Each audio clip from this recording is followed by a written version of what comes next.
تو یہ کس طرح سے علماء دیوبند پر بھونک رہا ہے؟ اور ہمارا بھی عقیدہ یہ ہے کہ ہم آپ علیہ السلام کو عالم الغیب نہیں مانتے اور کلی علم غیب کے ہم قائل نہیں ہیں، اور اس کا بھی یہی عقیدہ ہے، اس کا بھی موقف یہی ہے، لیکن اس کو دشمنی ہے دیوبندیوں سے، اسی وجہ سے وہ حق بیانی سے کام نہیں لے رہا ہے بلکہ جھوٹ بول رہا ہے اور ہمارے اوپر گستاخی کے الزامات لگانے میں آگے بڑھ رہا ہے۔ آئیے دیکھتے ہیں جو باتیں اس نے کہی ہیں کیا وہی چیز حفظ الایمان کے اندر موجود ہے یا نہیں۔ اعلیٰ حضرت کے فتوے اگر اتنے ہی مستند ہے تمہاری نظر میں تو اعلیٰ حضرت کے فتوے خود تمہارے اوپر بھی لاگو ہو رہے ہیں۔ اعلیٰ حضرت کی نظر میں، احمد رضا خان کی نظر میں، انجینئر علی مرزا تم بھی وہابی ہی ہو، اور ان کی نظر میں تم بھی کافر ہو، کیونکہ تم بھی رسول اللہ کو عالم الغیب نہیں مانتے، تم بھی رسول اللہ کو حاضر نظر نہیں مانتے، تم بھی رسول اللہ کو مختار کل نہیں مانتے، اور تم بھی رسول اللہ کو نور نہیں مانتے، تو کافر تو تم بھی ہو گئے نا اعلیٰ حضرت کی نظر میں۔ کیا تمہارے اوپر ان کا فتویٰ نہیں لگے گا؟ اگر ہمارے لیے اعلیٰ حضرت کا فتویٰ حجت ہے تمہاری نظر میں تو ہماری نظر میں تمہارے لیے بھی اعلیٰ حضرت کا فتویٰ حجت بن جائے گا۔ تمہیں اس بات کو سمجھ لینا چاہیے کہ ان چیزوں کو ہائی لائٹ کرنے سے کچھ حاصل نہیں ہوگا، بلکہ تمہاری جو جتنی گستاخیاں ہیں، اس طرح سے تم نے حضرت امیر معاویہ کی گستاخیاں کی ہیں، ایک صحابی رسول کو تم نے نہیں بخشا، تو تم سمجھ لو تم کیا آئٹم بم ہو، تم کیا چیز ہو۔ اس لیے اپنے فتوے اور دوسروں کے فتوے اپنے پاس ہی رکھو، ہمیں نہ دکھاؤ، ورنہ ہم ایسے ایسے فتوے تمہیں دکھائیں گے کہ تم اپنے آپ کو مسلمان سمجھنا بھی چھوڑ دو گے۔ پیغمبر کہہ رہا ہے کہ رسول اللہ کے علم غیب کو جانور سے تشبیہ دی گئی ہے، معاذ اللہ۔ یعنی حفظ الایمان کے اندر مولانا اشرف علی تھانوی حکیم الامت نے رسول اللہ کے علم غیب کو جانور سے تشبیہ دی ہے، ایسا اس کا دعویٰ ہے۔ صرف اس کا ہی نہیں بلکہ اہل بدعت کا بھی یہی دعویٰ ہے کہ رسول اللہ کے علم کو جانوروں سے تشبیہ دی گئی ہے، حالانکہ ایسا نہیں ہے۔ آپ جب حفظ الایمان مکمل پڑھیں گے تو آپ کو سمجھ میں آئے گا کہ علم غیب کی جو بات کی گئی ہے، جو موضوع بیان کیا گیا ہے، وہاں پر کلی علم غیب کی نفی کی گئی ہے، اور بعض علم غیب کو ثابت کرنے کی کوشش کی گئی ہے کہ بعض علم غیب آپ علیہ الصلوۃ والسلام کو حاصل تھا، کلی علم غیب حاصل نہیں تھا۔ اگر کلی علم غیب حاصل ہوتا تو پھر اللہ کے علم میں اور نبی کے علم میں فرق کیا ہے؟ آپ کہیں گے ذاتی اور عطائی کا فرق ہے، میں کہوں گا کہ یہ تو لین دین کا معاملہ ہے، اللہ نے ذاتی طور پر دیا یا عطائی طور پر دیا یہ چھوڑ دو، لیکن جب علم دونوں کے پاس آ چکا تو اب بتاؤ کہ اللہ کا جو علم غیب ہے کلی علم غیب ہے، نبی کے پاس بھی کلی علم غیب ہے، تو دونوں کے علم میں فرق کیا ہوا؟ اب یہ بتاؤ کیسے حاصل ہوا، اس کے اوپر ہم بات نہیں کر رہے ہیں۔ حاصل ہونے کے بعد اب دونوں کا کیا مقام ہے، دونوں ذات کا کیا لیول ہے، اب بتاؤ، یہ شرک نہیں ہوا؟ اور اگر آپ یہ کہو گے نہیں دونوں برابر سرابر ہے تو یہ شرک ہے، کھلا شرک نہیں بلکہ کفر ہے۔ اور اگر آپ کہو گے نہیں کہ نبی کا مقام اللہ سے نیچے ہے تو پھر یہ کلی علم غیب کیسے ہو؟ تو پھر جزوی بن گیا نا، بعض علم غیب ہوا وہ، تو تم اپنے ہی دعوے میں پھنسو گے پھر۔ تو یہ گول مول بات نہیں چلے گی، دو ٹوک بات کرو، کلی علم غیب ہے تو اللہ کے برابر ہے، جزوی علم غیب ہے، بعضی علم غیب ہے، تو یہ آپ علیہ الصلوۃ والسلام کو حاصل ہے، اور اس کا عقیدہ ہم علماء حق بھی رکھتے ہیں۔ جب آپ حفظ الایمان پڑھیں گے تو اس میں پتہ چلے گا کہ وہاں پر سوال قائم کیا گیا ہے، سوال، پہلے علم غیب کی بحث چھیڑی گئی ہے اور ثابت کرتے کرتے وہاں سوال قائم کیا گیا، وہ بھی زید کا نام لے کر، کہ بقول زید، میں آپ کو پڑھ کر سناؤں گا کہ زید کے نام پر ایک سوال قائم کیا گیا اور اس کے نیچے دو آپشن رکھے گئے ہیں، دو آپشن۔ آپ دیکھیے کہ حفظ الایمان کے اندر کیا عبارتیں لکھی گئی ہیں۔ عزیزان گرامی، اسکرین پر کتاب ملاحظہ فرمائیے، حفظ الایمان کی عبارتیں میں نے آپ کے سامنے لگا دی ہیں۔ دیکھیے حفظ الایمان کے اندر کیا کچھ لکھا گیا ہے۔ صفحہ نمبر 14 کے اندر لکھا گیا ہے جواب سوال سوم، یعنی تیسرے سوال کا جواب۔ یہاں پر علم غیب کی بحث کو چھیڑی گئی ہے اور اس عنوان پر بات کی گئی ہے۔ لکھا ہے مطلق علم غیب سے مراد اطلاقات شرعیہ میں وہی غیب ہے جس پر کوئی دلیل قائم نہ ہو اور اس کے ادراک کے لیے کوئی واسطہ اور سبیل نہ ہو، اسی بنا پر لا یعلم من فی السماوات والارض الغیب الا اللہ اور ولو کنت اعلم الغیب وغیرہ فرمایا گیا، اور جو علم بواسطہ ہو اس پر غیب کا اطلاق محتاج قرینہ ہے، تو بلا قرینہ مخلوق پر علم غیب کا اطلاق موہم شرک ہونے کی وجہ سے ممنوع و ناجائز ہوگا۔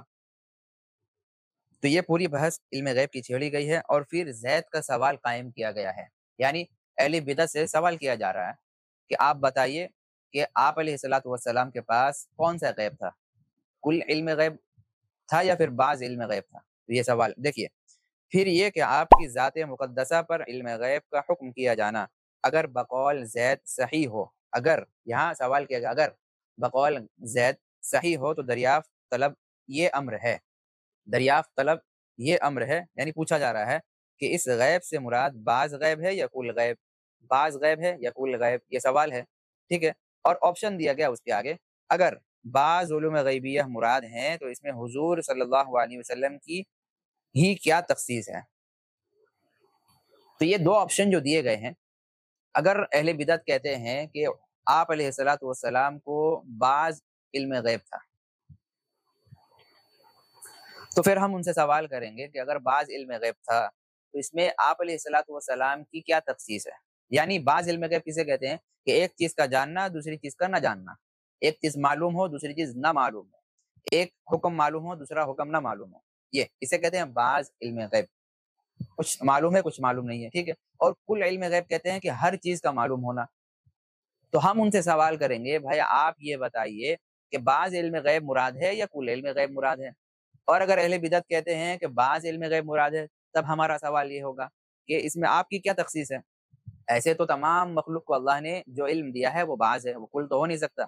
اور اس کے اندر جو باتیں لکھی گئی ہیں وہ دیکھیے، ایسا علم غیب تو زید، عمر، بکر، بلکہ ہر سبی و مجنون، بلکہ جمیع حیوانات و بہائم کے لیے بھی حاصل ہے۔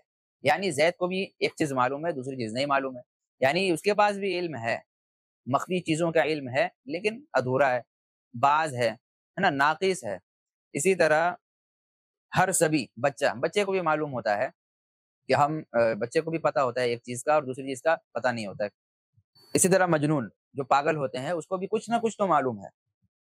اور اسی طرح جمی حیوانات و بہائم، جتنے بھی حیوانات دنیا کے اندر ہیں، جاندار چیزیں ہیں، مخلوقات ہیں، تمام میں سے جانوروں کا بھی وہی معاملہ ہے کہ جانوروں کو بعض چیز معلوم ہے بعض نہیں معلوم ہے، یعنی انسانوں کے اندر بھی ہے کہ ایک چیز معلوم ہے دوسری چیز نہیں معلوم ہے۔ جہاں تک اس کی نظر دیکھ رہی ہے اس چیز کو وہ پرکھ رہا ہے اس کے احاطے میں، جہاں تک اس کی نظر نہیں جا رہی ہے اس کو اس کا نہیں معلوم، کل وہ کیا کھائے گا اسے اس کا نہیں معلوم، تو یہ چیز ہے۔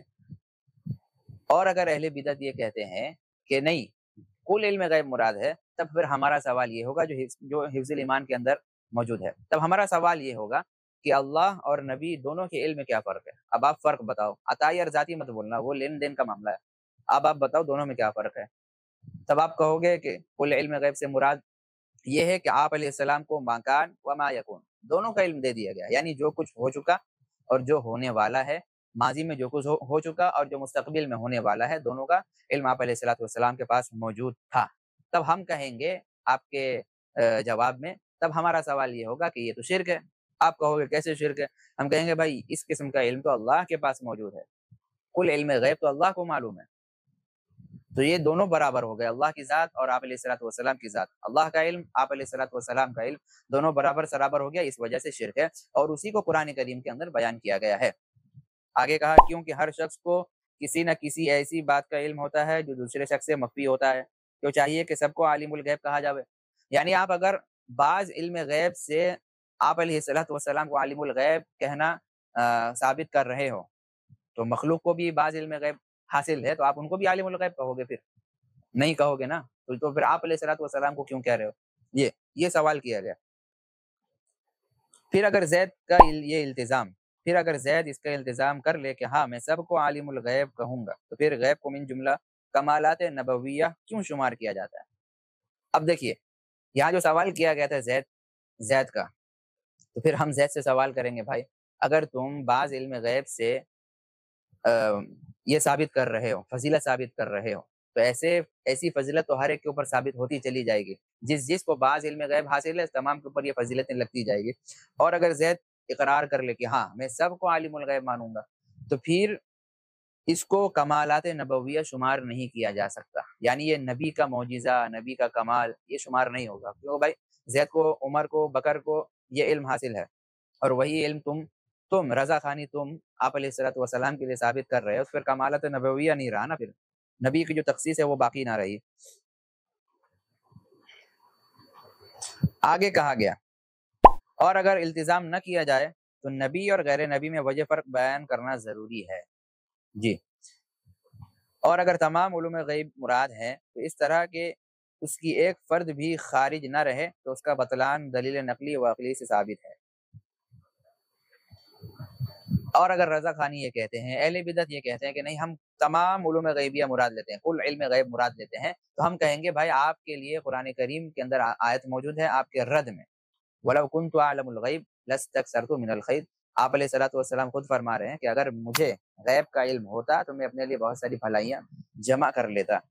دوسرے موقع پہ آپ اللہ تبارک و تعالیٰ کہلوا رہے ہیں قُل لَا أَقُولُ لَكُمْ عِندِي خَزَائِنُ اللَّهِ وَلَا أَعْلَمُ الْغَيْبَ، کہ آپ کہہ دیجئے میرے پاس اللہ کا خزانہ نہیں ہے، نہ میں غیب جانتا ہوں۔ تو بہت سارے مواقعات میں قرآن نے خود نفی کی ہے کہ آپ کہہ دیجئے غیب نہیں ہے، اور آپ علیہ الصلوۃ والسلام نے خود اس چیز کی نفی کی ہے۔ تو دونوں باتوں میں یہ اہل بدعت خود پھنس رہے ہیں۔ یہاں تو سوال کیا گیا زید کا، اور پھر آپ اس پیراگراف کے آخر میں دیکھیں گے زید سے کیا کہا گیا۔ زید کو چاہیے کہ توبہ کرے اور اتباع سنت اختیار کرے۔ یعنی زید کا یہ سوال تھا، یہ سوال بھی نامناسب ہے، اور اگر پھر بھی کوئی سوال کر لیتا ہے تو اس کے اوپر ہمارے یہ سوال ہے، یہ چیز ہے۔ جس طرح سوال قائم کیا گیا کہ بقول زید اگر صحیح ہو تو دریافت طلب یہ امر ہے، یعنی زید کو بیچ میں لایا گیا، ایک مثال دے کر آپ کو بات سمجھانے کی کوشش کی گئی، ایک شخص کو ہائر کیا گیا، اس کے ذریعے سے کوشچن کرایا گیا، پھر آپشن رکھا گیا، پھر جواب دیا گیا۔ یہاں ثابت نہیں کیا جا رہا، یہاں کہیں پر بھی مولانا اشرف علی تھانوی نے ثابت نہیں کیا ہے کہ آپ علیہ الصلوۃ والسلام کا علم جانوروں جیسا ہے، معاذ اللہ۔ آپ دکھا دیجئے مجھے، آپ کو مومگا انعام دیا جائے گا۔ اچھا، یہاں گڑبڑی کیا ہوئی، یہ کس طرح سے ان کے اوپر کفر کا فتویٰ لگا وہ بھی میں بتاتا ہوں۔ احمد رضا خان بریلوی نے جو جھوٹ بیانی سے کام لیا ہے اور جس طرح سے دجل اور فریب سے کام لیا ہے وہ میں آپ کے سامنے رکھتا ہوں۔ حسام الحرمین ایک غلیظ کتاب ہے، گرچہ اس کے اندر الفاظ جو ہے وہ اللہ رسول والے ہیں الفاظ ہیں، لیکن اس کے مفاہیم جو نکلتے ہیں اور مفہوم جو نکلتا ہے غلیظ مفہوم نکلتا ہے۔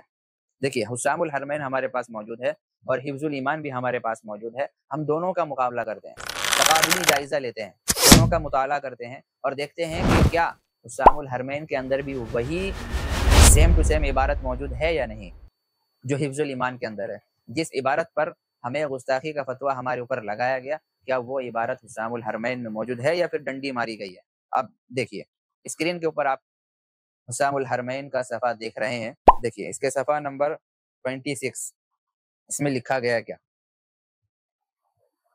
سب سے اوپر لکھا گیا ہے جیسا علم رسول اللہ صلی اللہ علیہ وسلم کو ہے ایسا تو ہر بچے، ہر پاگل، بلکہ ہر جانور اور ہر چار پائے کو حاصل ہے۔ اب بتائیے یہ عبارت ہماری کتاب کے اندر ہے؟ یہاں پر لفظ جیسا بڑھایا گیا ہے، حفظ الایمان کے اندر لفظ جیسا نہیں ہے، صرف ایسا لکھا ہے، لفظ ایسا ہے، یہاں پہ لفظ جیسا اپنی طرف سے انہوں نے بڑھا دیا ہے، اور آگے انہوں نے لکھا ہے اور ہماری عبارت کو انہوں نے کاپی پیسٹ کیا ہے۔ کاپی پیسٹ میں کیا کیا ہے؟ جہاں پر یہ لکھا ہے نا ایسا علم غیب تو زید، عمر، بکر، بلکہ ہر سبی و مجنون، بلکہ ہر جمی حیوانات و بہائم کے لیے بھی حاصل ہے، یہ جو عبارت دی گئی ہے بیچ میں سے بہت ساری لائن کو اسکپ کیا گیا ہے۔ ہماری کتاب میں دیکھیے اس عبارت کے بعد لکھا ہے کیونکہ ہر شخص کو کسی نہ کسی بات کا علم ہوتا ہے، اور یہی چیز حسام الحرمین میں دیکھیے ڈائریکٹ دے دیا ہے، اور اگر تمام علوم غیبیہ مراد ہے۔ ہماری کتاب کے اندر یہی عبارت تمام علوم غیبیہ والی کتنی لائنوں کے بعد ہے؟ 1 2 3 4 5 6، یعنی 6 لائن کا فرق ہے، 6 لائن بیچ میں سے اسکپ کر دیا گیا حسام الحرمین کے اندر، یعنی اوپر کی عبارت لی گئی اور لاسٹ والی عبارت لی گئی، بیچ کی عبارتوں کو محذوف کر دیا گیا، ہٹا دیا گیا، اسکپ کر دیا گیا۔ تو اوپر اور نیچے دونوں عبارتوں کو توڑ مروڑ کر اور غلط سلط جوڑ کر انہوں نے ایک ٹیکسٹ بنا دیا، ایک پیراگراف بنا دیا۔ یہی کھیل قرآن کریم کے ساتھ کھیلا جائے، معاذ اللہ۔ کوئی شخص اگر اس طرح کی حرکتیں اور غلیظ حرکتیں اس طرح کی کرے، قرآن کریم کی آیتوں کے ساتھ کھلواڑ کرے کہ ایک آیت کا آدھا حصہ، ایک آیت کا آدھا حصہ، دونوں حصوں کو جوڑ کر ایک آیت اگر وہ تیار کر دے تو اس سے بھی غلط مطلب اور غلط ترجمہ ثابت ہو جائے گا، جو ایک گستاخی کی ایک شکل لے لے گا۔ جیسے قرآن میں ہے ان الذین آمنوا وعملوا الصالحات لہم جنات النعیم، یعنی یقیناً جو لوگ ایمان لائے اور نیک کام کیے ان کے لیے نعمتوں والے باغات ہیں، ٹھیک ہے۔ اب لہم جنات النعیم کا آدھا حصہ، یہ والا پورا حصہ ہٹا کر اگر یہاں پر لکھ دیا جائے اولئک هم الکافرون حقا، تو قرآن کی آیت بھی غلط ہے، دونوں قرآن کی آیت، ان الذین آمنوا وعملوا الصالحات یہ بھی قرآن کی آیت ہے، اولئک هم الکافرون حقا یہ بھی قرآن کی آیت ہے، لیکن جب دونوں کو جوڑ کر ایک ہم آیت تیار کر دیں گے تو قرآن کا یہ غلط مطلب نکلے گا، اور اس آیت کو نماز میں پڑھیں گے تو قرآن نماز فاسد ہوگی۔ اس کا مطلب یہ ہوا کہ جو لوگ ایمان لائے اور نیک کام کیے، معاذ اللہ یہی لوگ کافر ہیں، یہی لوگ حقیقتاً انکار کرنے والے ہیں۔ تو قرآن تو کچھ اور بیان کر رہا ہے، دونوں قرآن کی آیت، تو یہی کام انہوں نے ہماری کتابوں کے ساتھ کیا ہے۔ اعلیٰ حضرت نے سیم یہی کام کیا ہے کہ اوپر کی عبارت اور نیچے کی عبارت کو جوڑ دیا ہے، بیچ کی عبارتوں کو حذف کر دیا ہے۔ تو یہ ہے ان کی بدماشی، یہ ہے ان رضا خانیوں کی چالاکی، اور اسی نہج پر انہوں نے علماء حرمین کو جو کتابیں پیش کی ہیں ان کی خدمت میں، اسی نہج پہ پیش کی ہے۔ حسام الحرمین کے اندر جتنی بھی عبارتیں ہیں ہماری کتابوں کی، تمام عبارتوں کو آپ ٹٹولیے، آپ کو بہت زمین آسمان کا فرق نظر آئے گا، کہ کہیں سے کچھ عبارتیں، کہیں سے کچھ عبارتیں لے کر آگے پیچھے توڑ مروڑ کر ملا کر ایک عبارت تیار کی گئی ہے اور اس کو علماء حرمین کے سامنے پیش کیا گیا تھا۔ ظاہر سی بات ہے جب اس قسم کی عبارتیں کوئی بھی پیش کرے گا تو وہ اس کے مطابق ہی فتویٰ دے گا نا۔ علماء حرمین نے جو فتویٰ دیا علماء دیوبند پر، وہ علماء دیوبند کی ذات مقدسہ کو دیکھ کر نہیں دیا، بلکہ اس غلیظ کتاب کو دیکھتے ہوئے دیا ہے۔ حسام الحرمین جیسی غلیظ کتاب کو دیکھتے ہوئے فتویٰ دیا ہے۔ تو بعد میں جب علماء دیوبند نے المحند علی المفند اپنے رجوع میں اور اپنے ڈیفینڈ میں جو کتابیں لکھی ہیں اور اپنے عقائد کو ثابت کیے ہیں، تب انہوں نے اس کے اوپر دستخط کیے ہیں کہ یہ عقیدہ بالکل درست ہے اور قرآن و سنت کے عائد موافق ہے۔ بعد میں اپڈیٹ بھی ہوا یہ معاملہ، لیکن یہ اہل بدعت اس چیز کو ماننے تیار نہیں ہے۔ بھائی جس گھرانے سے، جس علاقے سے، جس سرزمین سے ہمارے خلاف تم جھوٹا فتویٰ لائے تھے، اسی سرزمین سے ہمارے حق میں فیصلہ ہوا، تو اب تم کیوں نہیں مان رہے ہو؟ کیوں نہیں مان رہے ہو؟ کیوں ان کے لیے ایک فتویٰ حجت بن گیا اور دوسرا فتویٰ حجت نہیں بنا؟ کیوں ایسا؟ جب انہوں نے بعد میں کہہ دیا کہ نہیں بھائی یہ عقائد جو المحنت کے اندر ہے یہ عین قرآن و سنت کے موافق ہے، جب وہاں سے یہ بات آ گئی ہے تو اب تو مان لینا چاہیے نا۔ لیکن یہ ان کی دوگلی پالیسی ہے، چالاکی ہے ان کی، یہ نہیں مان رہے۔ کیوں نہیں مان رہے؟ کہ ان کی دال روٹی کیسے چلے گی؟ مان لیں گے تو ان کا جو خرچہ پانی ہے وہ بند ہو جائے گا، ان کی چالاکی بند ہو جائے گی، ان کی چوری پکڑی جائے گی، اس لیے یہ نہیں مان رہے۔ اللہ تعالیٰ ان لوگوں کو عقل سلیم عطا فرمائے۔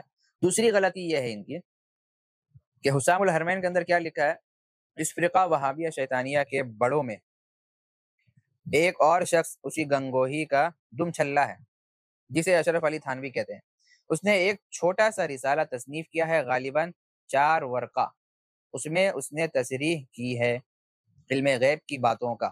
اب بتائیے کہ یہاں حفظ الایمان کے حوالے سے بات کی جا رہی ہے اور اشرف علی تھانوی رحمۃ اللہ علیہ کی تصنیف کی بات کی جا رہی ہے، تو انہوں نے کون سا 4 ورقہ رسالہ تصنیف کیا ہے؟ حفظ الایمان تو 33-32 صفحوں کی کتاب ہے، حفظ الایمان 4 ورقہ کتاب نہیں ہے۔ اس سے پتہ چلتا ہے کہ انہوں نے ہماری اوریجنل کتاب کا مطالعہ کیا ہی نہیں ہے، اس کو اپنی آنکھوں سے دیکھا تک نہیں ہے، بلکہ جس نے جو بھی تصنیف کر دی حفظ الایمان کی عبارتوں کے نام سے 4 ورقہ رسالہ، 2 ورقہ رسالہ، پوسٹر، اشتہارات، جو کچھ جس نے جو بھی تصنیف کی ہے اسی پہ انہوں نے آنکھ بند کر لیا۔ ان کو چاہیے کہ اوریجنل کتاب کی طرف رجوع کرتے اور اس کو پڑھتے، اوپر سے نیچے تک پورا پڑھتے کہ زید کا کس طرح سے سوال اس میں نقل کیا گیا اور کس طرح سے آپشن دیے گئے، کس طرح سے سوال کے سوال جو ہے وہاں پر قائم کیے گئے، اگر یہ سوال ہے تو یہ جواب ہے، اگر آپ کا یہ جواب ہے تو ہمارا یہ سوال ہے۔ پھر زید کو آخر میں یہ تاکید کی گئی کہ اس کو توبہ کرنا چاہیے ان تمام تر باتوں سے، یعنی یہ باتیں بھی جو ہے اس قسم کی باتیں بھی مناسب نہیں ہے کرنا، لیکن پھر بھی کوئی کرتا ہے تو ہمارے جو ہے عقائد ہیں۔ تو ثابت کرنا الگ چیز ہے اور کسی کی بات کو سمجھانا، کاپی پیسٹ کرنا، نقل کرنا، سوال قائم کرنا یہ الگ چیز ہے۔ اللہ تعالیٰ ان لوگوں کو عقل سلیم عطا فرمائے۔ امید ہے کہ آپ کو یہ تمام باتیں سمجھ میں آئی ہوں گی، تو آپ بھی اپنے متعلقین میں جو بھی اس ذہنیت کے حامل ہیں ان تک یہ باتیں پہنچائیے تاکہ ان کے ذہن و دماغ بالکل صاف ستھرا ہو جائے۔ اللہ تعالیٰ ان کو بھی ہدایت دے۔ وما علینا الا البلاغ۔